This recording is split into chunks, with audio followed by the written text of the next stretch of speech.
Hi, my name is Chef Morse. I'm a battalion chief with North Collier Fire Department. I started with the district in 2001. I've rose through the ranks from firefighter all the way up to battalion chief. And one of the things I've always enjoyed about the fire service, and especially here in North Collier Fire Department, is we realize that it's a team atmosphere. Not one person can put out a fire, it takes a team. And I'm proud of the fact that now I'm in my position as a battalion chief, I'm able to assist the other team members in getting our job done. My interest in the fire service actually began when I was in elementary school. I'm not a very outgoing person, pretty shy as a kid, and it actually was a firefighter that came up to approach me and started talking to me. And it's everybody's childhood dream is to be a firefighter. But that one interaction with that firefighter always kept a spark in me, always wanted to try to be a firefighter. And to me, honestly, it was a dream. I never thought I would be able to become a firefighter.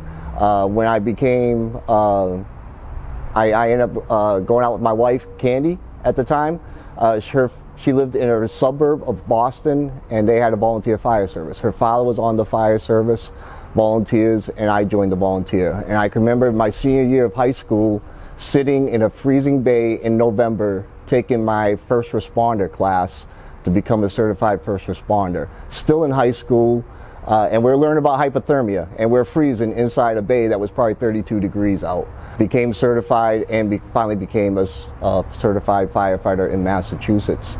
Was on a volunteers there for a long time. Part of that department, talked about the most dedicated people you'll ever find are volunteer firefighters. My wife finally came home one day. We both had good jobs, living near Boston, and she said, I want the warm weather. And I'm like, well, the only way I'm going to move to Florida is if I'm working in the fire department full time. And within a month, she had it figured out that I got to go down here to take this test, take that test. I could certify, then I'd have to take another test. Again, totally never believing that I'd ever become a full-time firefighter. It's always a dream of a volunteer to work full-time in the career department, get paid for what we love to do. I had the opportunity to get hired in Central Florida. I worked there for a couple of years, moved down to the West Coast, and then actually worked for a neighboring department before I was actually hired into North Collier Fire Department. And it was actually, I didn't know where North Collier Fire Department was at the time. I knew nothing of Southwest Florida. I just came down here, and that very first day we were taking a foam training class, and I just kept looking outside, knowing that we were going to go out back, and looking at a training tower, and they had this beautiful station, and totally different than the state department I was with. And I would remember going out back, and I'm like, everybody that came in there, all the crews that came in there squared away. They knew what they were doing. And I'm like, man, I can only hope someday I could come work for a department like this, to know that it was like a training academy almost to me. And that's why I wanted to go to a department like that. And luckily I was able to get hired by North Collier.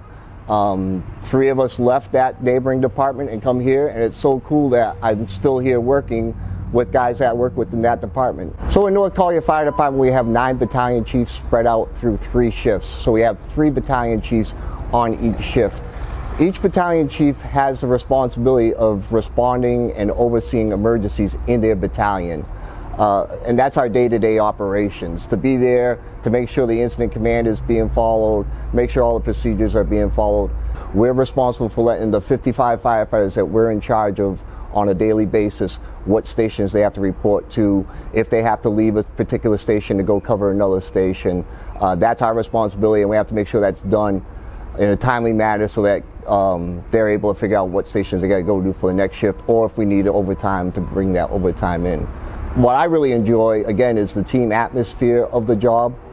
I realize that I'm here to support the men and women of North Collier Fire Department. They're the ones that are doing the job. They're the ones that are going out there and making contact with the public at all times. They're the ones that's going to somebody's house at their worst time, and my job is to make sure that they have the adequate training and they have adequate resources, and that I'm there to help them make sure that they're able to do their job. They're the ones that are going to be out there at 3 o'clock in the morning, and it's my job to make sure that they have everything they need. I consider this fire department to be my fire department. I'm very proud that it's my fire department, but there's going to come a day that it's going to be their department, and I want to make sure that they're able to carry on the traditions that other members have left me. I have such great experience from other older members that gave me experience before they left, and that's all I have to do in this department, is try to pass that on before I leave. So one of my positions I've held here throughout the years is the Honor Guard. Chief Reggie Hammond actually started the Honor Guard. A group of us, I believe there was 10 of us, went to Goshen, Indiana to be in the Honor Guard Academy to become certified. Chief Hammond kept the Honor Guard up for many years, and he set the standard for us on the Honor Guard. He had a high standard, and we were all able to meet that standard. And eventually Chief Hammond went on to do other positions in the department, so he asked me if I'd take over the Honor Guard. And I've been proud of the fact that we've been able to take over the Honor Guard and maintain Chief Hammond's standards. And the Honor Guard is there for everything to do ceremonial within the department. Promotional ceremonies, retirement ceremonies, new hire ceremonies, assistant public events. Will assist public events with the Honor Guard at times. But the main job of the Fire Department Honor Guard is to be there, unfortunately, when there's a line of duty death. The role of the Honor Guard at a funeral is to not only assist the department, but to be the backbone of the department, to be there for the family and for the chief officers to know that their officer or their firefighter is going to have the utmost dignity and respect and honor that we could give that firefighter. My goal now is to be that mentor for that person, for that little kid on the street, to give him a plastic hat, or for my crew to make sure that they have everything they need to be successful to take my job when I leave. So there's an old saying that firefighters have kicked around for a long time. You know, the best thing an old firefighter could teach a young firefighter is how to become an old firefighter. I add to that a little bit. I said the best thing I could teach a young firefighter is how to be an old firefighter and still keep that passion until the day he retires.